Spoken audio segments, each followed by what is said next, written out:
Hey, good morning, guys. Okay, so what I'm about to bring out to you guys is pretty much already mainstream news. It happened late last night. Forgive me for not getting it out to you guys sooner. I woke up this morning to my furnace blowing cold air. So I'm actually in the middle of breaking down my furnace right now. Trying to diagnose the problem for that, but decided to take a break and go ahead and bring you guys some information on this for the ones that haven't really followed that would like to know more. This is what we know as of right now. Most of you guys already know, whether or not you're on Facebook or Twitter or just watching TV.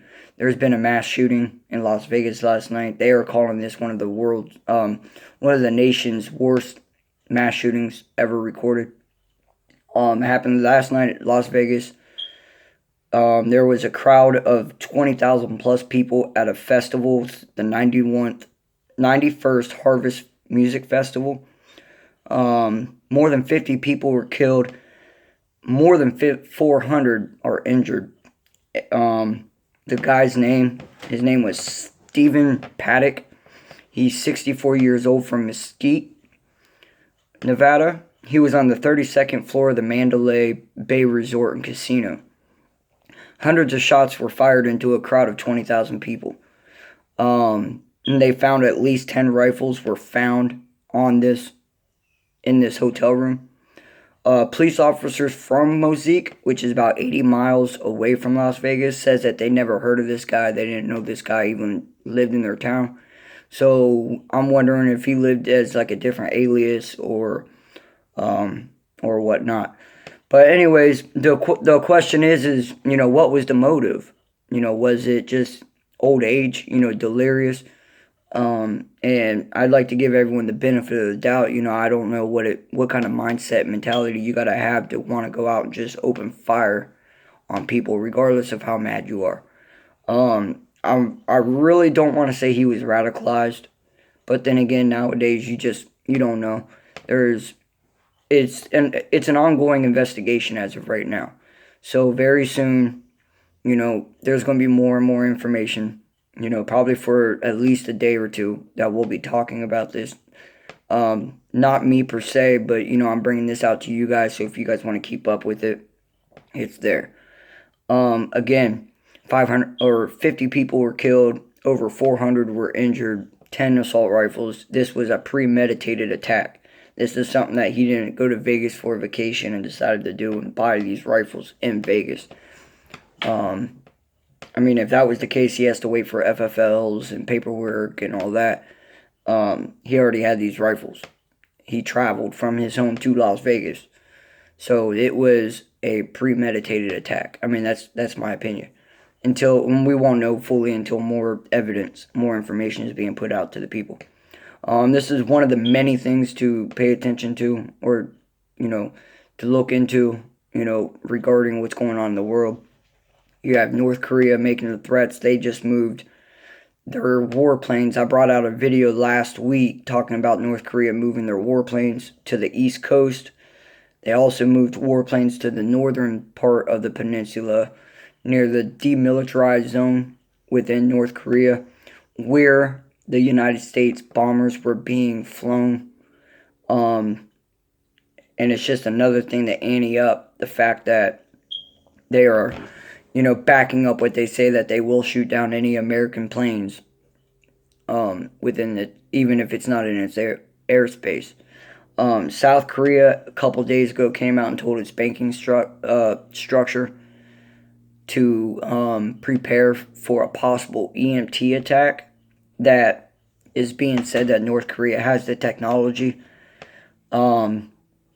China, obviously most of us know that China has told most of its businesses within North Korea to shut down within 120 days. And there's a lot of speculation that, that in fact this is China's last chance to try to derail the nuclear program within North Korea.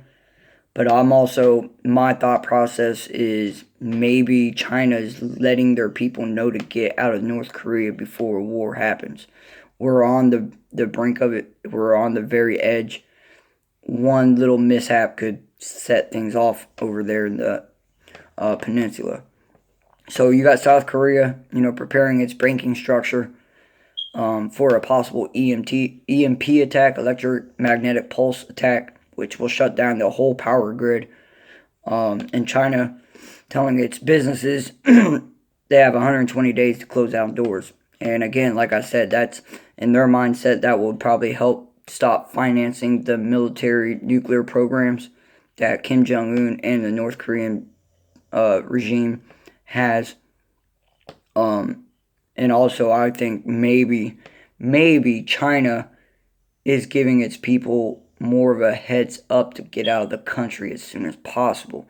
Because I said before that there's that video clip of a Chinese diplomat van in the background of one of the ICBM testing in North Korea. So I don't know what side China's playing. I don't know if they're helping North Korea with these tests or if they're helping the United States. But I really wouldn't depend on China to be there to help America, especially when China and Russia both said that they will retaliate against America if they drop nuclear bombs on North Korea. No one wants a war on their back doorstep, and China and Russia will both get involved. So it's a very sticky situation. Yemen officials shot down a U.S. drone flying over Afghanistan yesterday. The Houthi rebels are the ones that shot down, and we all know that they back up Hezbollah within Iran. Hezbollah and Iran's been making a lot of threats toward Israel, and America opening up that military base within Israel. You know, President Trump's stance with Israel. He stands with the Israeli people, and he's very against the whole nuclear deal that the Clintons and Obama administration made with Iran. So we have a bunch of stuff around the world that's more troubling than what's going on here in our own country. You know, with the NFL, with this, this is a sad story to hear about with the, 400 people injured, with over 50 people dead, radicalized terrorism. It doesn't matter if he was radicalized or not. Terrorism is terrorism. So I'm going to call this an act of terrorist attack. And, nowadays, whenever people think of terrorist attacks, they think of Muslims or Islam. I don't think this is the case. I think this was, domestic terrorism. Flat out, if you think about it, let's not be politically correct here. It was domestic terrorism. So guys, there's a bunch to keep an eye out for. And stay tuned, like, subscribe, hit the bell notifications for updates. Every time I upload a video, you'll get notified for my newest videos. You can stay up to date, stay educated on what's going on around the world. Alright guys, later.